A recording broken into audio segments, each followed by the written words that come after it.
काव्या से न्यूज से मैं नूपुर। रामचंद्र कह गए सिया से, ऐसा कलयुग आएगा, हंस चुनेगा दाना दुनका और कौआ मुंह दिखाएगा, और बात बात में माता पिता को बेटा आंख दिखाएगा। जी हाँ, ये लगता है कि हम कलयुग में तो हैं ही, और ये जो बातें हैं 100% सच्चाई की तरफ बढ़ती हुई नजर आ रही है। अभी चंद दिनों पहले की अगर हम बात कर ले तो नोएडा में एक ऐसी घटना घटी जो दिल को दहला जाता है। ये पहली घटना नहीं है और शायद आखिरी भी नहीं कह सकते, क्योंकि इसे ही तो कलयुग कहा गया है। एक पुत्र ने अपने माता और पिता दोनों की हत्या कर दी। हत्या करने का राज क्या था और क्यों था और अधिकार क्या था? एक बेटे को जो अपने पिता की हत्या करता है, कानून को हाथ में लेता है और अभी वो पुलिस के गिरफ्त में है और वो जेल जा चुका है।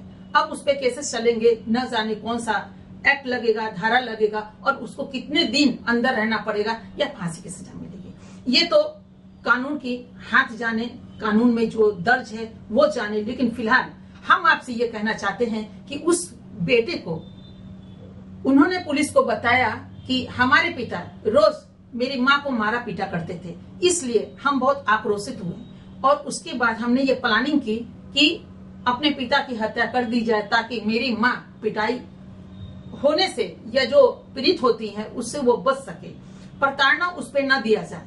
और ऐसे में वो नशा में घर के खाने में मिला दिया, पीने के पेय पदार्थ में मिलाकर दादा दादी या जो भी घर के सदस्य थे सब में डाल दिया।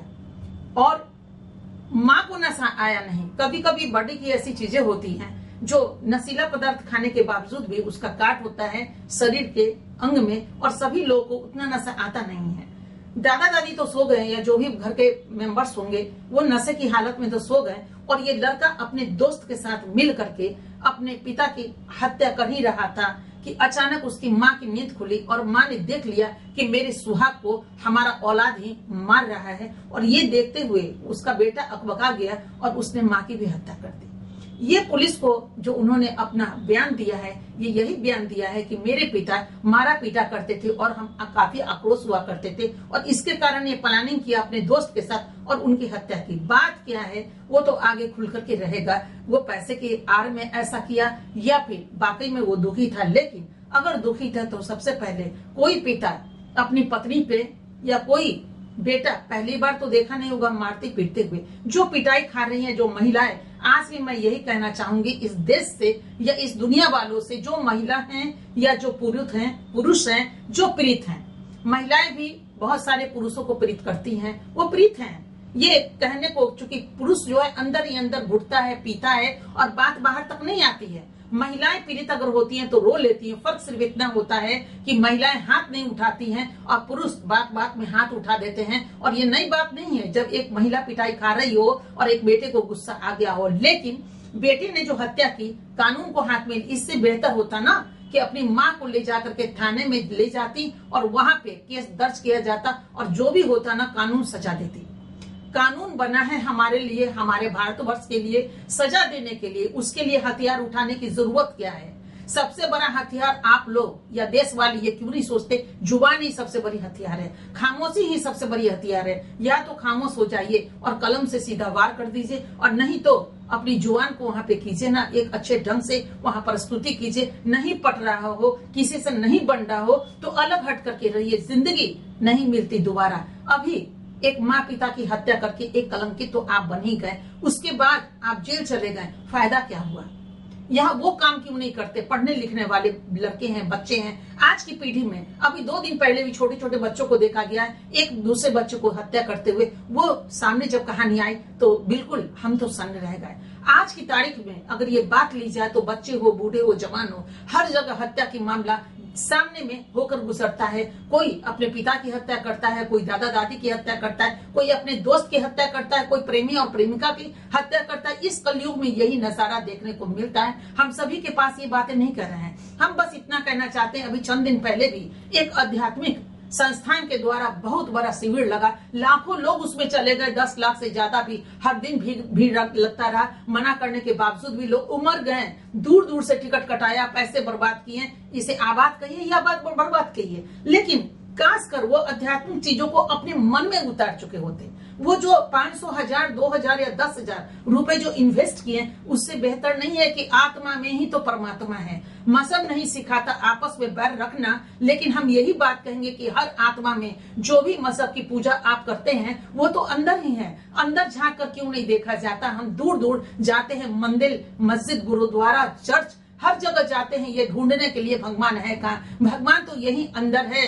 और आज हम कलयुग को पढ़ने में लगे हुए हैं और सोचते हैं कि लोगों के दिमाग को, खासकर यही हमारा प्रोजेक्ट आज की तारीख में है कि क्यों नहीं महिलाओं को कुछ ऐसे प्रोजेक्ट में सम्मिलित कर दिया जाए ताकि सोचने का वक्त ही नहीं हो और महिला उसी में सम्मिलित हो और उसी में रहे। यानी सुबह उठे तो उनके पास काम हो और शाम को सोए तो काम लेकर के सोए। बच्चे भी ऐसा क्यों नहीं सोचते? क्या पैसा बहुत महत्वपूर्ण है? पैसा कमाने की चीज आप कमा सकते हैं, पढ़िए लिखिए, अपने आप में मजबूत बन जाइए। और ये छोटी छोटी जो समस्याएं है ना, घर की जो उलझने हैं ना, वो तो यूं ही सुलझ जाएगा जहाँ हंसी खुशी का वातावरण होगा। अगर आपके घर में मारपीट ही होता है, अगर एक पिता आपकी माँ को अगर मारते हैं तो सबसे पहले तो माँ को आवाज उठाना चाहिए। आप जो आवाज उठाते हैं वो आप एक चौकी बनाए, पुलिस चौकी बनाए, वहां पे जाइए, समाज बनाए। समाज बहुत मजबूत होता है। 5 पंच को मिलाइए और ये चीजों को टेबल टॉक करके सुलझाया जा सकता है। इसके लिए छोटे छोटे बच्चों को, जो 25 साल की है, 21 साल का है, 30 साल का है, ये बच्चे नौजवान हैं, ये देश के भविष्य हैं। न जाने हमारे भारतवर्ष को इस औलाद से क्या मिलेगा। आज कहने को तो हम चांद पे चले गए हैं, लेकिन जमीन की वातावरण को देख लीजिए, कितना गंदगीमय बना हुआ है। इसको कैसे कह सकते हैं कि हमारा भारत बहुत खूबसूरती की तरफ बढ़ रहा है? छोटी छोटी बातों में नोकझोंक और उसके बाद खून खराबा, इसका नाम है कलयुग। कलयुग को पढ़िए, कलयुग को समझिए और उस चीजों में आपको जाना होगा कि सतयुग कहाँ है और सतयुग को पुनः हम कैसे जीवित कर सकते हैं। अपने अपने परिवार को, अपने अपने समाज के वातावरण को अगर हम विशुद्ध कर दें तो वही तो सतयुग है। और उसके लिए सबसे पहले आपको स्वयं का कदम बढ़ाना पड़ेगा। स्वयं को आप हिंसा करने से रोकिए और अहिंसा की तरफ बढ़िए। अहिंसा की तरफ बढ़िए कि अगर कोई 2 बात बोल भी दे, बर्दाश्त करने की क्षमता क्यों नहीं है? बर्दाश्त कीजिए और उसके बाद मन से चिंता मत कीजिए कि फलाने ने ऐसा कहा और फलाने ने ऐसा किया। चिंतन कीजिए और चिंतन ही करेंगे ना तो सारी समस्याओं का समाधान वहीं के वहीं हो जाएगा और उसी वक्त हो जाएगा। लेकिन पलट कर जवाब देने से बेहतर है कि 100 कहने से अच्छा है 1 चुप रहिए और उसके बाद चिंतन करने के बाद सोचिए कि इस आदमी के दिमाग को कैसे मोटिवेट किया जा सकता है। इस आदमी के दिमाग को, वो महिला हो या पुरुष हो, वो कैसे एक अच्छाई की तरफ बढ़ाया जाए। अगर हम भारत की बात करें, एक आदमी अगर एक अच्छाई की तरफ भी बढ़ेगा तो वो दिन दूर नहीं कि हमारा भारत बिल्कुल अच्छाई की तरफ बढ़ता जाएगा। तो बहुत दुख की बात है कि कुछ जगहों पे ये सुनने को मिला है और लोग कहते हैं मेरा परिवार हमारे लिए सबसे बड़ी संपत्ति, हम परिवार के लिए ही जिएंगे।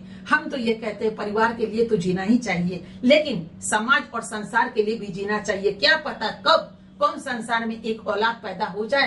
ठीक उस तरह बागवान की तरह, जिस तरह महानायक अमिताभ बच्चन ने फिल्म में एक बच्चे को क्या सहारा दिया कि वो बच्चा ही आकर के खड़े हो गए। चारों बच्चा जो उनका अपना औलाद था उन्होंने साथ नहीं दिया, लेकिन वो अनाथाश्रम में पलने वाला जो सलमान खान की भूमिका अदा की है, हम बात उनकी कर रहे हैं। और इस पिक्चर से शायद कोई वंचित नहीं, लेकिन आज इस कलयुग में देखने को यही मिल रहा है कि नहीं, बहुत सारे सलमान खान जैसे अनाथाश्रम के बच्चे या समाज के बच्चे या पड़ोसी के बच्चे को बनाना संवारना बहुत जरूरी है। क्या पता 100 बच्चे को आप संभालते हैं, उसमें 10 बच्चे आपके औलाद से भी बढ़कर आपको माँ बाप समझे। तो यही चीज तो बताने जा रहे थे कि रामचंद्र कह गए सिया से, ऐसा कलयुग आएगा, हंस सुनेगा दाना दुनका, कौआ मोती खाएगा। आज पता नहीं क्यों ऐसी देखने को मिल रही है कलयुग का नजारा कि सच में कौआ मोती खा रहा है और हंस देख रहा है कि आखिर क्या करे और ना करे। तो बढ़ना होगा हमें और आपको, ठीक उस तरह जिस तरह आजादी में लेने के लिए हमारे पूर्वज आगे बढ़ गए और भारत को आजाद कराए, उसी तरह आज हिंसा को अलग हटाने के लिए हमें अहिंसा की तरफ बढ़ना पड़ेगा। इसके लिए आपको और हमको साथ देना बहुत जरूरी है, तभी हमारा भारत में जो है सुखमय की तरफ बढ़ेगा और हर घर का वातावरण बिल्कुल निर्मल हो जाएगा और वहां पे हत्या जैसी बातें नहीं